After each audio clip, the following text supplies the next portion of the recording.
গরুর মাংস যেভাবে রান্না করা হোক না কেন সবভাবে অনেক বেশি মজা লাগে।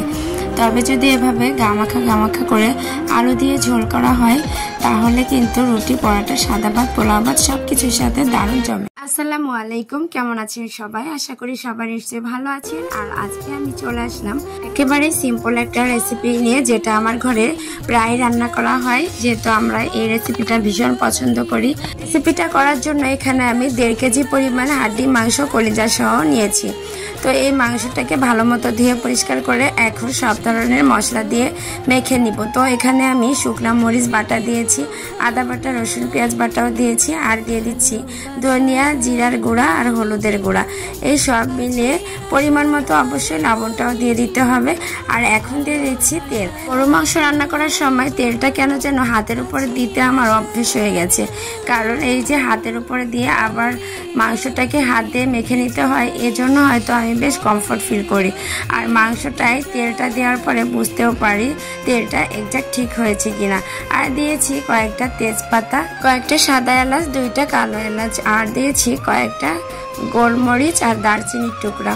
তো সব কিছু দেওয়া হয়েছে। এখন ভালো মতো মেখে হাতটা ধুয়ে সামান্য পরিমাণ পানি দিয়েছি।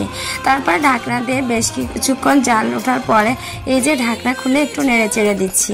তো ঢাকনা দিয়ে এভাবে আবারও ঢেকে রেখেছিলাম, আর 3-4 মিনিট পরে আবারও ঢাকনা খুলে এভাবে নেড়ে দিচ্ছিলাম, কারণ এখানে আর কোনো রকমের পানি না দিয়ে আমি মাংসটাকে সিদ্ধ করতে চাচ্ছিলাম।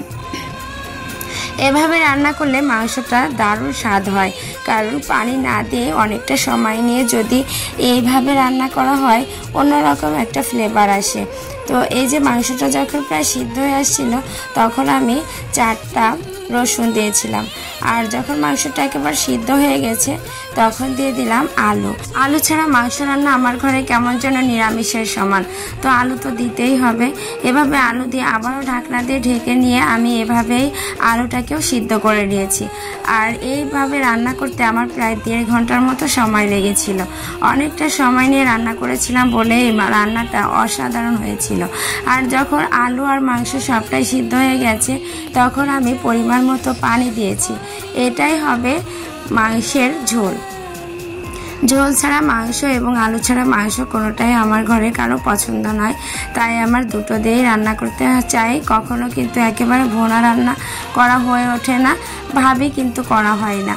তো এই তো এভাবে রান্না করলেও কিন্তু দারুণ লাগে। যারা আপনারা গরু মাংস শুধু ভোনাই খান তারা কিন্তু আমার রেসিপিটা একবার হলেও ট্রাই করে দেখতে পারেন, দারুণ লাগবে।